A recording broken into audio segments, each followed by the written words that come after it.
Yeah, Walt Whitman Bridge. I've been on it. Because Walt Whitman in his poem Leaves of Grass, does refer to a bridge. But he's actually, nobody's ever from Philly. Rocky's not from Philly. Walt Whitman's not from Philly.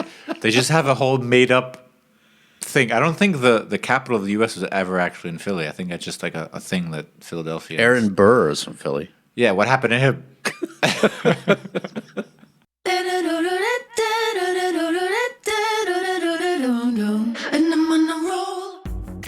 I'm Rob. And I'm Marty. And welcome to Tradesplaining, a podcast that tries to make sense of international trade, business, and expat life without putting you to sleep most of the time.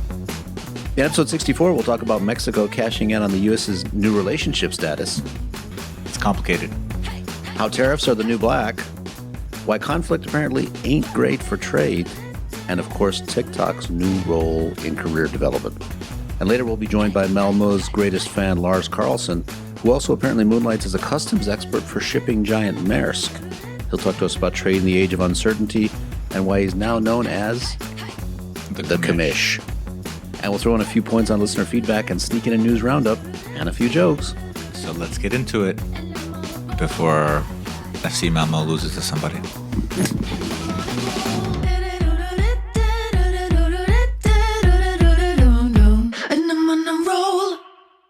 Welcome, everyone, to episode number 64. That would be the atomic number of gadolinium, a rare earth element. Gadolinium is actually used in various applications, including MRI contrast agents. I actually know that for a fact because I had an MRI 2 years ago after my skiing accident, and they gave me a contrasting agent. In many places around the world, 64 is also just a year shy of the common retirement age of 65, and Rob might be particularly interested in this. It marks a significant year in the context of aging and career planning. What we call 62 in the UN system. Just throwing it out there. As always, don't forget to subscribe to the podcast to make sure you catch our future episodes. And better yet, you can also share it with a friend or a stranger. You can find us anywhere you get your podcasts, so subscribe to all of them and do leave a review. Finally, I also need to mention yet again that we are now on YouTube. So give us a listen, a follow, subscribe, like, whatever it's called. Really anywhere. Smash them all. Really anywhere you get your podcast. Moving on. One news that I wanted to mention before we get into sort of the boring trade stuff is that Swiss watchmaker Redzepi has vaulted to the top tier brands after a record auction. This is the Swiss guy, right? Yeah. His watch went for $4.3 million at auction. Yeah. And it cements him as, and they call him the young Genevan watchmaker. Is he? As among the top tier of collector brands. Yeah. Most people don't care about watches, let alone a watch named after a guy named Redzepi because it's difficult to spell. I loved the fact that, one, I get to talk about it on the podcast because Rob loves it. Two, he was born in Kosovo. And three, Bloomberg and most news articles talk about him as a quote-unquote Swiss watchmaker. And I'm sure that if he was involved in a drug deal auction, he would be classified as Albanian. How much do you love the fact that Redzepi's watch went for $4.3 million? It seems like an awful lot. Does it tell both date and time? It's money laundering for less sophisticated people who can't make it in the art world. Before Rob does his thing, we also did get some listener feedback. This is from Joel, writes to us to tell us that he loves our show. He thought of us when he noticed something particular in the news. He's not sure what the original source is, but he thought that it is important to let us know. And that is the fact that Germany wants to put a price cap on, you guessed it, kebabs. So a left-leaning political party in Germany plans to introduce a proposal that would cap the price of the popular street food item and see households get daily donor vouchers. I would put it above €1. I got the €1 version of the train station. I wouldn't say that's the best kebab. This was 10 years ago, literally. You're making a joke, but the price of doner kebabs in Germany has doubled in the last 2 years. €2. So the cost of living crisis is something that's on people's minds. We're making a joke here, but it's true. I, for one, am not against capping the price of kebabs because it is a staple. It's like bread in France. Hey, since we're doing industrial policy, we're putting tariffs on anything we don't really like. Let's put a cap on kebab prices. Yeah, soon we'll probably hear about the U.S. putting tariffs, 100% tariffs on kebab meat. Yeah. It's just that how do you define it? I don't think it's allowed to be called meat. I think you know it when you see it. It's sort of like the beef at Taco Bell is not allowed to be called beef anymore. It's equally disgusting, whichever way you look at it. So, Artie, really important news. I know you're all about trade. This is about trade and services. The Eurovision contest. We didn't say which kind of services, because in this case it was bad services. It's good services. 2024, the victory goes to, yes, you had it, Serbia. Switzerland. Switzerland. The artist is called Nemo, a Swiss artist from Biel, the perfect bilingual city. And the song is called The Code. Everybody, of course, loves Eurovision mainly for the dictators' wives that are singing for things like Azerbaijan. But this is actually a good song. We have to talk about Eurovision because the European Broadcasting Union is based here in Geneva. Thanks. And also because they're going to sponsor this podcast. It's going to be overshadowed, of course, next year by Euro Mullet. Stay tuned for more on Euro Mullet. And next year, attend Eurovision. It will be in Switzerland. So from my side, the thing that I think we really want to talk about is the new way for people to network and get jobs. This is called TikTok. You may be familiar with it. This is a way for you to complain about, for instance, unreasonable job applications. It's a way to talk about bad layoffs. It's a way to discuss your salary journey. And for some of us, it's a way for you to also talk about corporate ghosting. Is this a thing? Interview ghosting? I don't know. I call it twerking for job offers. Get it out there. So, folks, if you're thinking LinkedIn, no, I don't think so. Boring. No, boring. So it's hashtag career talk. And it's just another example of how... I think you mean career twerk. It's going to be hashtag career twerk, folks. It's just another example of how TikTok can literally do everything. So, jumping right into the important news stories this episode, basically the What Went Wrong This Week segment. First one up, more tariffs mean more headlines and more headaches for companies like Apple. So, President Biden recently implemented tariffs targeting strategic sectors like EVs, semiconductors, and solar cells, which aims to protect U.S. industries from competition. They are accusing China of having heavily subsidized goods. These tariffs are seen as both economic to protect American jobs, but also political. So we have to mention that in the lead up to an election where he's trying to showcase a strong stance on China to American voters. Economics be damned. Janet Yellen has also mentioned that these tariffs will not significantly affect U.S. consumer prices, since that's been a concern recently. So finally, China has threatened to take resolute measures, quote unquote, in response to the U.S. tariffs, indicating a potential escalation in trade tensions. Who'd have forecast that?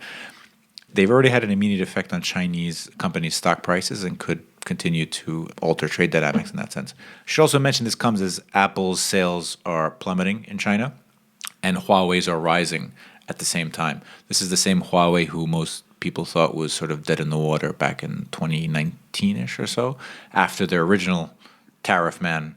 Yeah. And after the Canadians jailed their VP and all this good stuff. Yeah, I forgot about that. Here we've got selective tariffs that are directed at random things that have political motivation. Janet Yellen says it's not going to affect consumer prices. It will in the items where it's being applied. This is good old economics 101.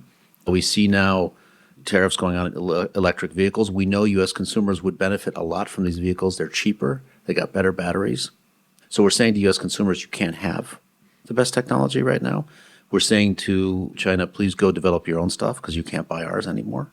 That's Huawei coming back. So it's starting to take on its own life in terms of the different distortions. But it's not only the U.S. So we're seeing this review of Chinese vehicles by the Europeans. We see the Chinese retaliating. People talked about a possible wave of protectionism, industrial policy distortions, and so on. We're seeing it in action. And that's the first from my career. Trade's always been freer. Average tariffs have always been going down. I think one thing is this sort of, again, encapsulates for me is the fact that we started this podcast because we were wondering why people keep blaming trade for a lot of things. And what this highlights is the fact that trade is just sort of a passenger on the ship, and it's really not the one driving the car, right? It's important to recognize that it's just a tool that we use or a vehicle to express our beliefs geopolitically or politically or otherwise. But it's also a good example. So we see all the wave of regulation coming from the Europeans, even the U.S. Some of this is seen as trade restraints. Maybe it's not tariffs, but it's also additional green tape, not red tape, as Lars will tell us. So trade is becoming more complicated. Yeah, this is also not probably orthodoxy on this podcast, but part of me sympathizes with the idea that when you hear people in the U.S. say, well, China doesn't let Google and these other companies into China, So why should we reciprocate by letting their top performers in our country? It's obviously a tit for tat thing. It's like what we tell our kids: two wrongs don't make a right. Maybe it's my reptilian brain saying it's a good idea or not. Americans, but not just Americans, were complaining about things like this. The Clintons, the Obamas were saying, the Bushes, stop. Don't worry about it. So you can't ignore it forever. The question is, what should you do about it? And I think you're right. It's been unlooked at for so long, and Trump opened the can of worms. What do we do now? That's the question. Kill the worms. I think we can't. I think, let's just face it, our supply chains cannot live right now without China. You know whose supply chain can live now? That's a nice segue into the next bit, and that is Mexico. Mexico. We just passed Cinco de Mayo, so congratulations to that. So they are cashing in big time from this U.S.-China divorce. So amidst these heightened geopolitical tensions and trade disputes, both U.S. and Chinese companies are increasingly investing in Mexican manufacturing. Why? It's all about hedging the next tweet, tariff, or trade tantrum that could throw supply chains into chaos. And it really focuses on reducing this reliance on each other, also capitalizing on Mexico's low labor costs and its proximity to the U.S. market. And obviously the benefits from the USMCA trade agreement, which is, I was having flashbacks about village people for a second. So everyone's eager to avoid the next episode of tariff tantrums, quote unquote. We've talked about this before. It's dubbed nearshoring, and it's kind of like keeping your friends close, but your factories closer type of thing. It's really interesting now for us to decide what is happening. So we've said supply chains got longer because China decided to divert China, I'm putting in quotes, Chinese companies are diverting trade through Malaysia, Vietnam, and other nice places, and Mexico. So Mexico, we have this very good trade relationship with. We want more to be done in Mexico, but we also have this trade agreement where some of the key things that we're worried about, like wages and collective bargaining agreements and quality and environment, are all in there, which we don't have with China, and we don't have with some other countries. And USMCA is seen as a model agreement. So maybe we want this stuff to come through Mexico. That having been said, we don't want some of the bad elements to come through Mexico. So it's going to be a difficult conversation we're going to have internally. And in addition, there's a lot of talk of expanding USMCA. So say let's have a trade agreement of the Americas where we just expand out USMCA to all countries that are not adversaries. So you can't have a Chinese military base. That's not okay. That wouldn't help. That wouldn't help. So all of our Argentinian friends, make sure you don't get that Chinese naval base that you've been wanting. So I think it's a really interesting test case. So that's great for Mexico. What's not great for trade is the fact that conflict is going on around the world. It's also not great for the environment. Turkey recently suspended all trade with Israel as a statement against the ongoing conflict in Gaza, impacting both nations economically given their previous trade volume, which was quite big at $7 billion annually. So it's poised to have significant ramifications for both economies. Turkey is seeking alternative markets and local production solutions to bypass these Israeli imports and exports, which it itself has banned. And again, underscores this fragility and dependency we see in global trade networks. So this will put more pressure on other exporters regionally. Meanwhile, due to security threats in the Red Sea, notably from Houthi rebels, we've seen commercial ships that have rerouted around the South Africa's Cape of Good Hope, my favorite cape. It's substantially increasing their journey time. One of the better ones. And fuel consumption. Yeah. It's resulted in an additional 13.6 million tons of CO2 emissions, which by my calculations is a lot. Seems like a lot. Over the past 4 months. I agree. It's equivalent to the emissions of 9 million cars or just 3 trucks in the U.S. Yes, exactly. And just 3 Hummers. So these increases in carbon emissions from shipping industry, which is the major transporter of global trade, is challenging from an environmental point of view, especially as many companies are trying to highlight the fact that they are environmentally friendly. And again, reflects these broader themes in trade where political actions and security can very quickly put these concerns to the side and just put more and more pressure on supply chains, for example. Yeah, we'll talk a lot about this with Lars. Supply chains became more volatile. There are more complications we just mentioned, not only in terms of sanctions and so on, but also conflict. Remember volcanoes? Do you remember pirates? This is very important to remember. Those had huge effects. Now we say trade finds a way, but it finds a way faster. And Lars will talk about that. It's become more resilient. The one thing it's not become is more sustainable because everybody's thinking about resilience or thinking about let's keep options, let's have just in case, not just in time. All this is, for me, in lieu of in many cases, sustainability. So let's see what that effect is. And Lars is quite interesting on the subject in the interview that's coming. It's another example of how we're talking about sustainability, but we're also talking about global geopolitical competition. We're talking about our supply chain resilience. We're talking about all sorts of things. Sustainability is not number one. Lars Karlsson is Global Head of Trade and Customs Consulting at Maersk, my old job. He's also a well-known and experienced customs leader around the world with an extensive background of over 4 decades in customs, borders, and international trade policy. He's a former director of the World Customs Organization and former DG of Swedish Customs, and now serves as a senior advisor to governments, international institutions, and multinational companies all around the world. Lars is also a newly appointed commissioner on the UK Trade Facilitation Commission, thanks Brexit, and a member of the UK Cabinet Office Expert Advisory Group.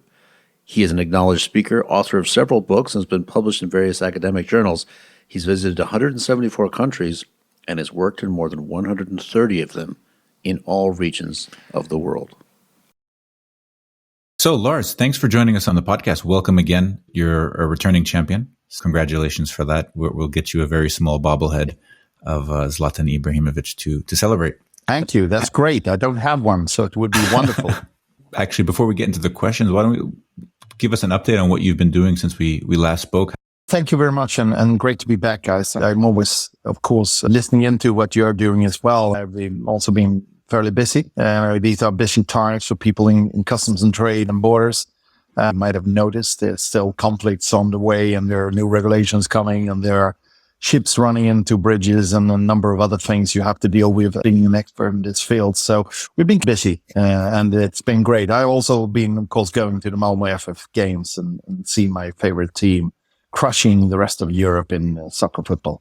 So how is 2024 shaping up? You alluded to lots of irregularities or wrinkles that you're having to deal with, but how has it been shaping up compared to what you had forecast at the end of 2023, for example? Is it more or less complicated? Oh, that's an interesting question. In reality, we've had a very positive start, actually, of 2024. So Q1 was a good year or a good first quarter for Maersk. It wasn't being a better year or a good year. We were fully in line with our expectations in the first quarter. I think it's been a good start for various reasons. But to answer your question, life and trade is much more complicated right now. But I think one of the things that is changing is, of course, we also get better in handling this new normal, the new world of uncertainty.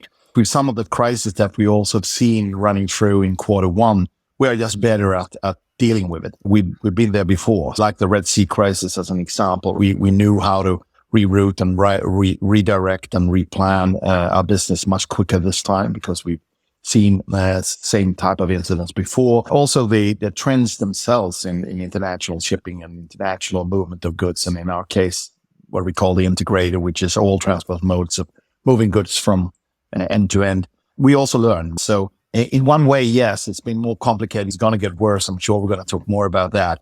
But in reality, we've also been becoming better in dealing with it. So a good start of the year, and we are actually prognosing that will continue during this year. Excellent. I wanted to build on that because we had somebody who said it's not that things are getting less volatile, they're getting more volatile, but trade is bouncing back quicker. It's somehow more resilient. I think you're already alluding to that. It used to be if there was some sort of a crisis, it would take months, the stock market would go down, it would be a general hysteria. Are we getting more resilient, and is that a good thing? Absolutely. We do see volumes going up overall in all our business lines. We actually see growth. That goes for ocean, it goes for our terminal business, and it goes for our logistics and services business as well, which is growing really quickly. And resilience is better. It was Steve Jobs who said crisis is good because it's the only thing that changes things. In one way, a crisis is, of course, never good, but it does accelerate things like digitalization of trade. It does help that you learn how to become more agile in how you plan and predict things coming at you.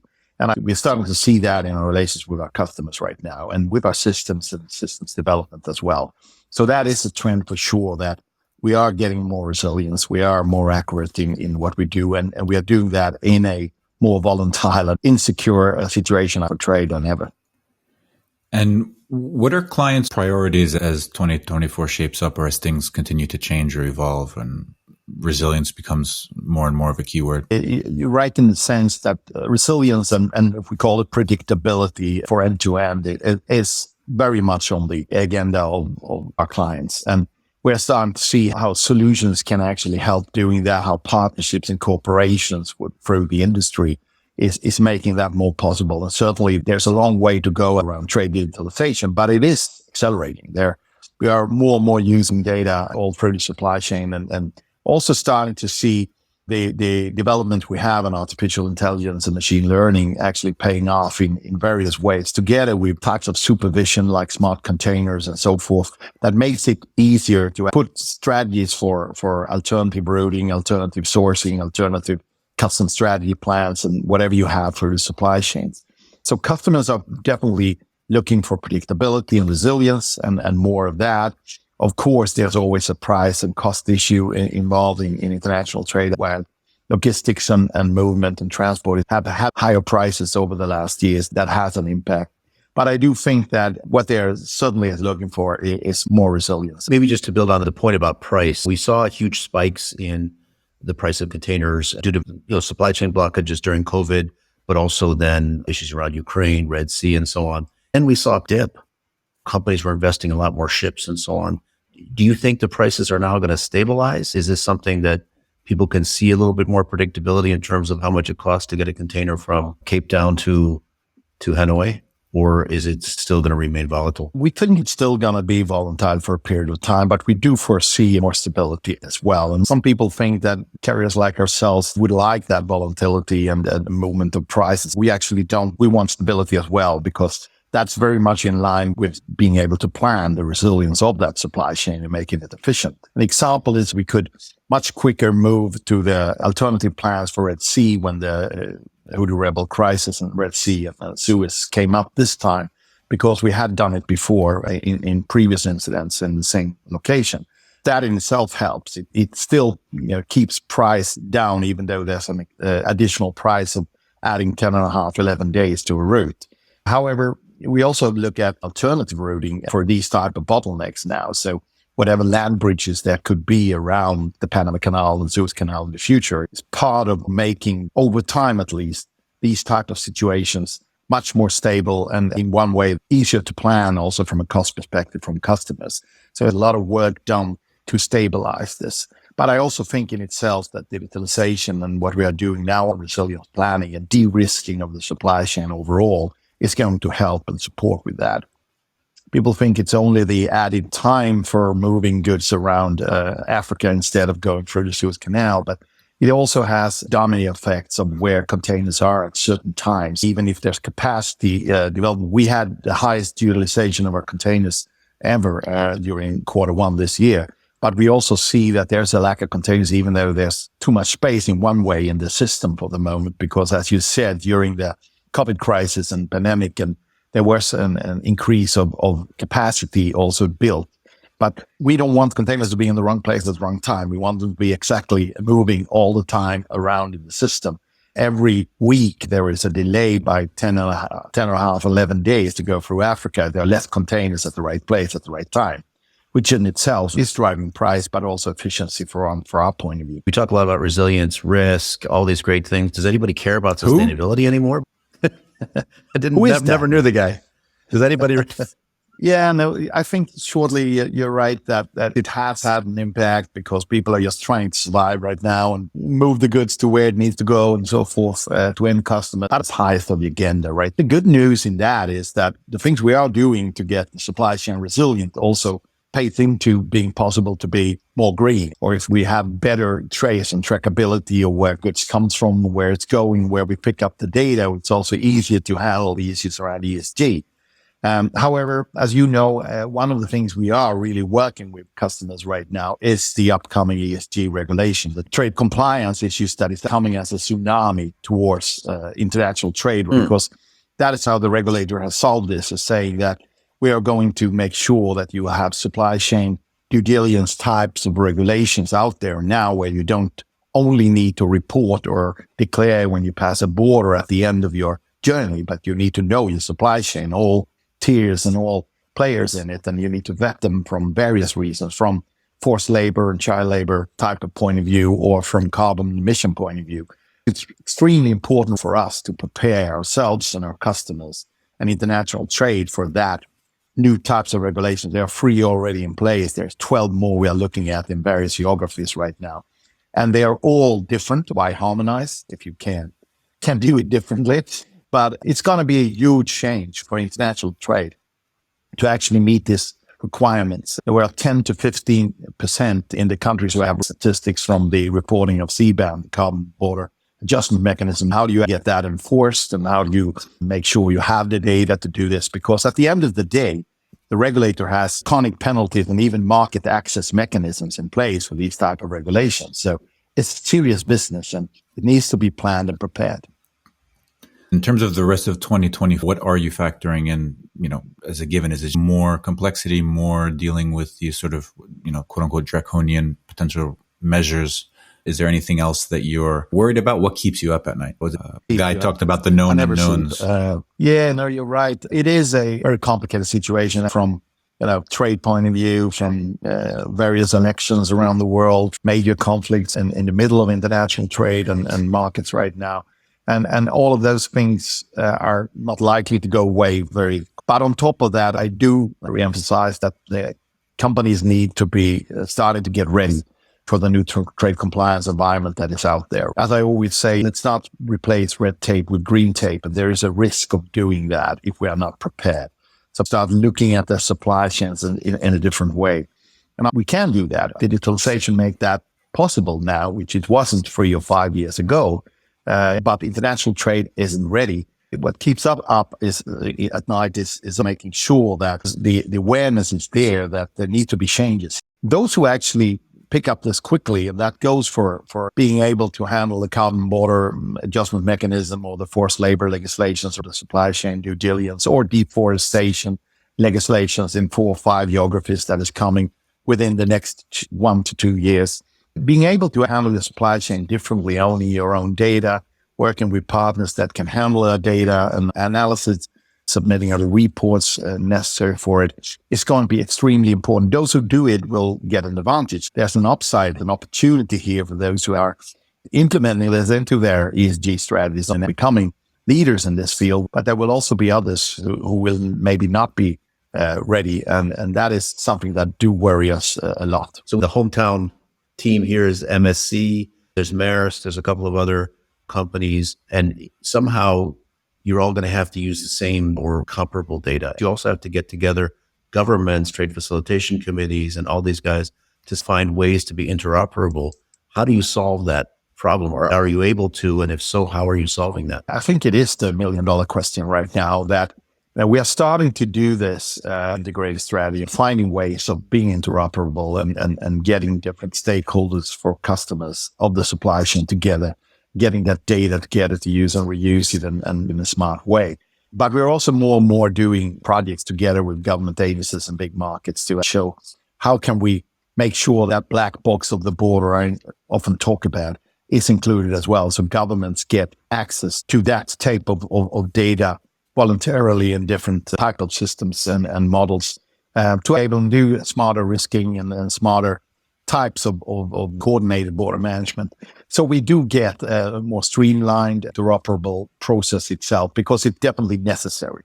On a good day, there's some really good signs that this is happening. Both governments and industry starting using industry systems more rather than regulate down to detail, having more framework type of legislation like the UK Electronic Trade Documents Act. Joe is doing a lot of work in this, others as well. I do think it's time to get together. We are talking about the same questions in a lot of forums right now.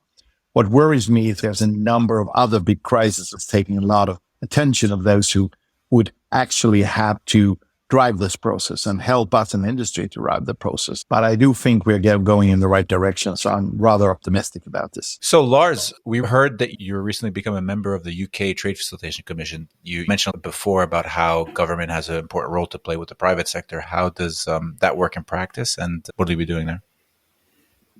Thank you very much. It's a great honor. I always try to be a part of a different type of engagement, but just for the greater good of it, but also for actually believe in making a difference. It is so important that we find arenas for private sector working together with governments and international institutions. This is one way of doing it. One of the things that it actually sets out to do is to bring together international experts. And I think that is something to pay tribute to UK and several other governments that are doing similar things, to actually bring in people with a lot of experience from private sector and trying to get that voice of how can we do things in a different way.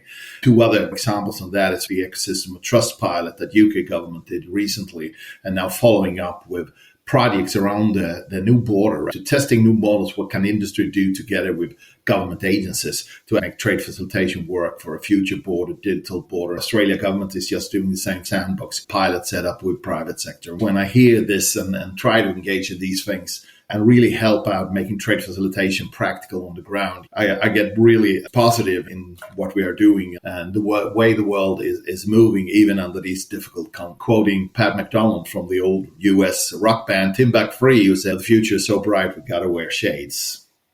And we'll be calling you the commish. Please do. Anytime. Hashtag commissioner. Yeah, why not? Commissioner has entered the chat. Yes, Mr. Commissioner. Yes. I know, Rob. I think Rob had a very important question, a burning question to ask you about, particularly pertaining to Swedish football. Before we go. I heard it's been a very difficult year for FC Malmö. Brøndby.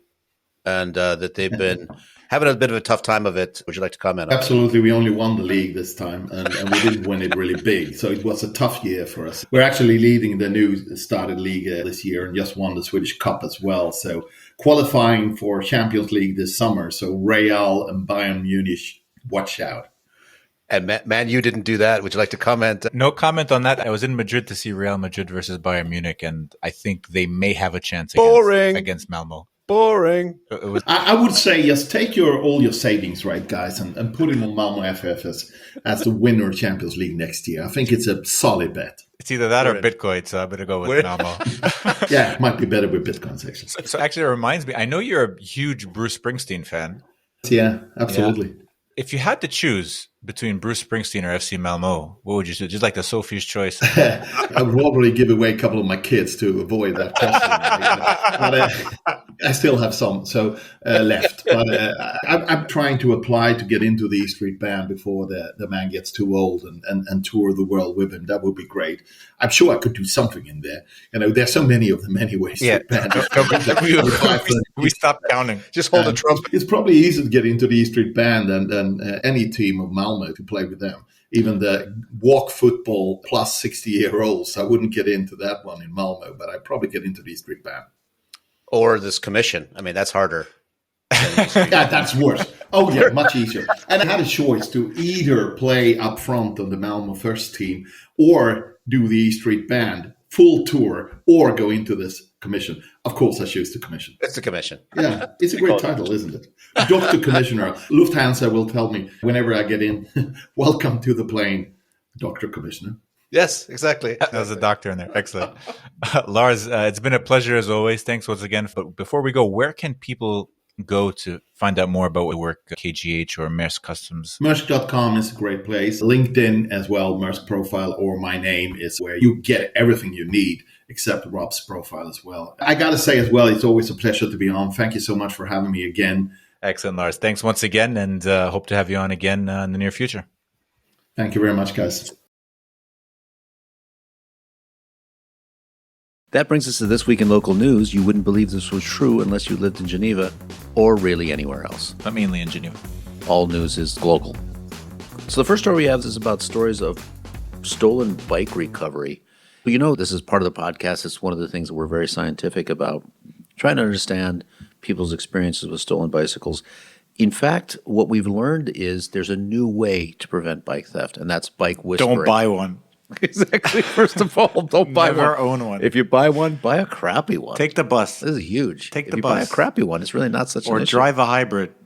So the thing is, if you live in a hard city like Reykjavik, Iceland, you can take a different approach. And the approach was taken by Bjartmar Leosen. I mean, I know it's sort of like Dave Johnson. He's the guy who won the world's strongest man. Right? I love this guy. Yeah, he throws big beer kegs around. He got his bike stolen once, and he said, hey, you know, I'm angry. But I know also the guy that stole my bike is angry. So he decided to go and address bike theft through dialogue. The dialogue has produced really good results. There are now a whole bunch of anti-bike theft homeless people in Reykjavik. You've all seen the Facebook group. It's called Hjodot oft tapal fundio edat stolio. Anti-bike theft thing. It has 14,000 members. Join it. It's spelled exactly like it sounds. And you'll start seeing the value of when your bike gets stolen, use dialogue. So that's one of the things we learned today. Second thing is migration panic is spreading across Europe. And of course, Geneva and Switzerland are not immune to this thing. And we've talked about this in the podcast before. It's something we've been watching. Asian wasps. Female Asian wasps. Female Asian wasps. Very particular. And we're capturing them in little cages over in France, across the border. 531 of them have been caught. It's just the females. Apparently, they're the queens, if you want to call them that. The breeders. The breeders. Who run the world? Asian wasps. And, they put out 5,000 traps for them. I just think, why can't we accept these wasps into our... Why does it always have to be the European wasps that we accept into our community? More importantly, why'd they leave all the male ones here, those lazy ones, without ones, jobs? That's not an issue. They're not founding any communities. They're not doing anything, really. That's not really so much of an issue. Speaking of community, tell us about Finally, Mulletgate. Yeah, I think this is really critical for everybody. The Foire du Valais, this is the big trade show in Valais. Which is mullet in Swiss French. They're going to be holding the most beautiful mullet competition in October here. So go to this fair. It's happening 6 October. I think there's time. No? It's time for me to grow it out. Shave the sides. Let the back go. I think, Artie, maybe it's a little bit too late. I don't think your front hair will grow long somehow. I can go to Turkey. The white walls are okay. There's time also to maybe put in some, get some hair plugs. You have to get elected online by the mullet community. There's a mullet community. Mullet gang. Yeah. And you have to show up and be in the parade also. Once you're elected, once you go through this competition, you can enter the Euro Mullet 2025, the European Mullet Championship. Keep an eye on your local news. Let us know what you hear. Well, folks, that wraps up episode 64, brought to you by the Distorted Future of Trade. We welcome it. Mexico as the new China. Longer and longer and longer and longer supply chains. Thanks, conflict. And, of course, the Euro Mullet 2025 competition, Eurovision, step aside. We also want to thank returning champion Lars Karlsson, #TheKabish, for his insights on supply chain resilience, and FF, not FC, Malmö, probably the best soccer team in all of Europe. Southern Sweden. and his reminder to everybody, bet your kids' college tuition on their chances in the Champions League. #they're better than Man U. We also want to thank our executive producer, Michelle Ogin, as well as Armina Sinani for helping highlight the buy shift, as well as in helping produce this and every TS episode. Please don't forget to subscribe to the podcast if you haven't done so already, to make sure you catch our next episode coming out very, very soon. Where do we subscribe, Artie? You can subscribe everywhere you get your podcast. That includes Apple Podcasts, Spotify, Google Podcasts, or anywhere you get your podcast. Should also mention again, we are now on YouTube, so please give us... How about YouTube, Artie? Give us a subscribe, a like, a follow, all that good stuff, and share it with a friend. Also, please don't forget to leave us a review on Apple Podcasts and Spotify. We do read all of them, so please be gentle. You can follow us on Twitter @Tradesplaining or on Instagram @trade.splaining, or email us your questions, comments the old-fashioned way at trade.splaining@gmail.com. Once again, folks, that's trade.splaining@gmail.com. And remember, folks, listen responsibly.